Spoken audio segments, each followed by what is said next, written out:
رحمت نے لے لیا مجھے آغوش نور میں۔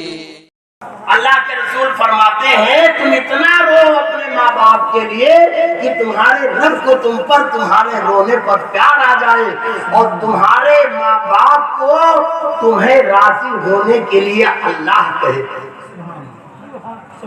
دیکھو ماں باپ کا درجہ کتنا بلند ہے۔ میرے آقا چاہتے تو فرما دیتے کہ یہ بڑھیا بڑھوا معاف کرو چاہے نہ معاف کرو، جنت میرے اختیار میں ہے اور مالک کے جنت اللہ کی عطا سے میں ہوں۔ لیکن نبی تعلیم دے رہے ہیں کہ اللہ تعالیٰ بھی نہ معاف کرے گا جب تک اللہ تعالیٰ تمہارے ماں باپ راضی نہ ہو جائیں گے تم سے، تب تک تمہیں تمہارا پروردگار معاف نہیں کرے گا۔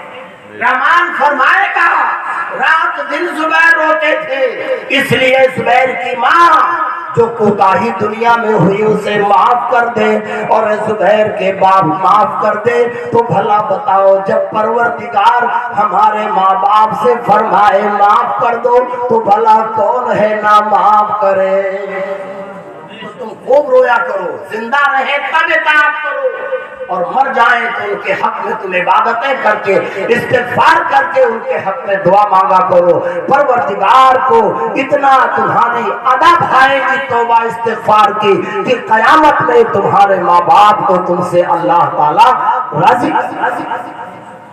ایک طریقہ کر لو، خرچ کر لو، تمہیں بہت دے کر گئے ہیں اور تم ان کے نام سے 1000 2000 خرچ کرنے میں کھسیا رہے ہو۔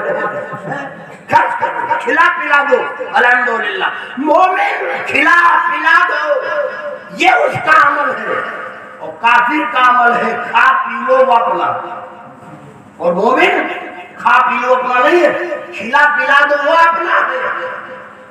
آج ہمارے یہاں یہی حال ہے، رات کو شام کو دن میں پکوڑا ہے، پکوڑی ہے اور کباب ہے، ہمارا نوجوان کھا کے پڑا ہوا ہے۔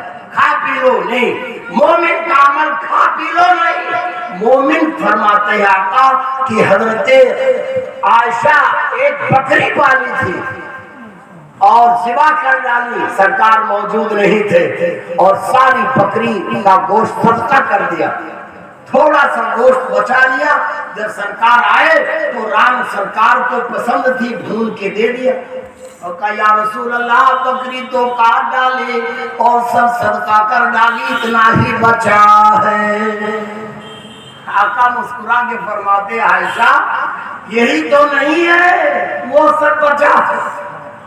کیا بچا؟ جو تم اپنے لیے رکھے ہو وہ تو کھائے اور گٹر میں کرے، اور جو کھلا دیے وہ آخرت میں ملے۔ تو آقا نے فرمایا عائشہ یہ جو بچایا ہے یہی نہیں بچا ہے، وہ جو کھلا دیا مومنوں کو وہی بچا۔ سبحان اللہ، بے شک سبحان اللہ۔ خود ارشاد فرمایا تو پتا چلا وہ باقیات الصالحات جو باقی رہنے والے اجور کے اعتبار سے میزان عمل پہ کام آنے والے ہیں ترازو میں، وہ تمہارے عمل خیر ہے اور کھلا دینا ہے۔ کافر کا عمل ہے کھا لو، یہ دنیا ہے، اور مومن کا عمل ہے کھلا دو، وہ آخرت وہاں ملے گا۔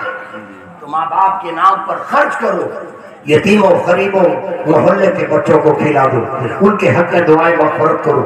دیکھو ان کے حق میں جو تم کرتے ہو وہ اگر باثر اور اجر کا ثابت ہونا نہ ہوتا تو رسول اللہ یہ تعلیم مغفرت کی دعا اور جنازے کی نماز میں دعا کی یہ تعلیم عطا نہ فرماتے۔ آقا فرماتے ہیں اے بندہ مومن جب تم اپنے مردے میت مومن کے حق میں جنازے کے لیے کھڑا ہو تو اس کے بعد ثنا پروردگار کی کر لے، درود رسول اللہ پر پڑھ لے، پھر اس کے بعد اپنے میت کے لیے تو دعائے مغفرت کر۔ اللہم اغفر لحینا، اے اللہ میرے زندوں کو بخش دے۔ اسی لیے حکم ہے کہ جنازے میں جاؤ، ضرور جاؤ۔ تم اگر نیک ہو تو تمہارے صدقے میں اس کا کام ہو جائے۔ کیا بات ہے بھائی؟ اگر وہ نیک ہے اور تم بد ہو تو اس کے صدقے میں تمہارا بیڑا پار ہو جائے۔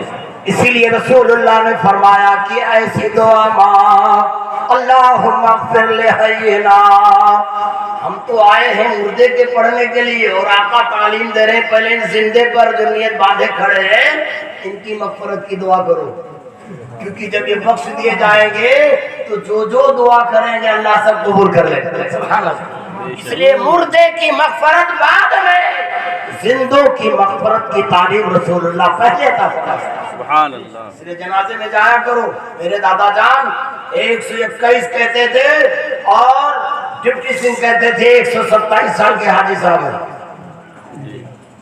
مڈل کے اسکول کے پرنسپل تھے. وہ کہتے تھے حاجی صاحب اور ہم دونوں 5-7 سال کے فرق میں ہیں، ہم 121 کے ہیں اور حاجی لال محمد 127 سال کے. لیکن میرے دادا کسی بھی غریب امیر کسی بھی قوم قبیلے کا مومن بھائی ہو اور سوٹا اٹھاتے تو جنازے پڑھنے جاتے تھے. اور ہمیں یہ کہا کرتے تھے تم بھی جایا کرنا، مولانا ہو جانا تو بھاؤ مت دکھانا، یہی میں بیڑا پار ہوئیے. دادا جان ہمارے تربیت دینے میں بہت سخت تھے، بڑے بڑے عالموں کی ٹوپیاں اتار لیتے تھے. فرمایا کرتے تھے ایک دن مر گئے جمن بیچارے تھے، نپالی بیچارے غریب تھے، مزدوری کرتے تھے. جمن مر گئے تو کہا کہ بہت بڑھیا آدمی نہیں تھا، کبھی ناچا گایا بھی کرتا تھا، جاؤں کہ نہ جاؤں. تو ہم نے کہا یقین رکھیے مومن تھا دادا، چلے جاؤ. تو کہا تم کہتے ہو تو چلا جا رہا ہوں، مگر کبھی کبھی وہ دفلا بجا کے ناچا بھی کرتا تھا. تم کہ چلے جاؤ، امید رکھو کہ مرتے مرتے شاید توبہ کر لیا.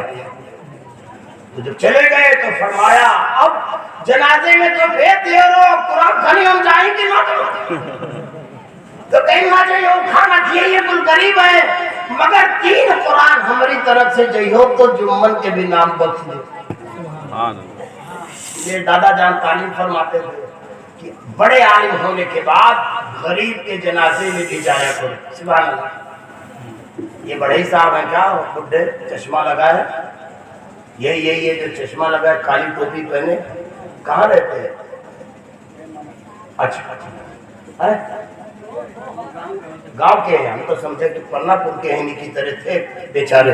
اللہ تعالیٰ ان کی مغفرت فرمائے. درود پاک پڑھیں اللہم صلی علی سیدنا مولانا محمد بارک وسلم صلاۃ و سلام دائما علیکہ یا رسول اللہ. اسی لیے میں کہا تھا آج سے زبیر بھائی کرسی پہ مت بیٹھاؤ، نہ جانے کونی ور سوتا پہ جاوے کہ بیچارے علماء کا حق مار جاوے. اللہ اللہ. سنو سرکار ارشاد فرماتے ہیں کہ تم دعائے مغفرت مانگو اور پہلے حاضرین اپنی دعائے مغفرت کر لیں کہ اللہ جتنے زندے یہاں حاضر ہیں سب کی مغفرت فرما.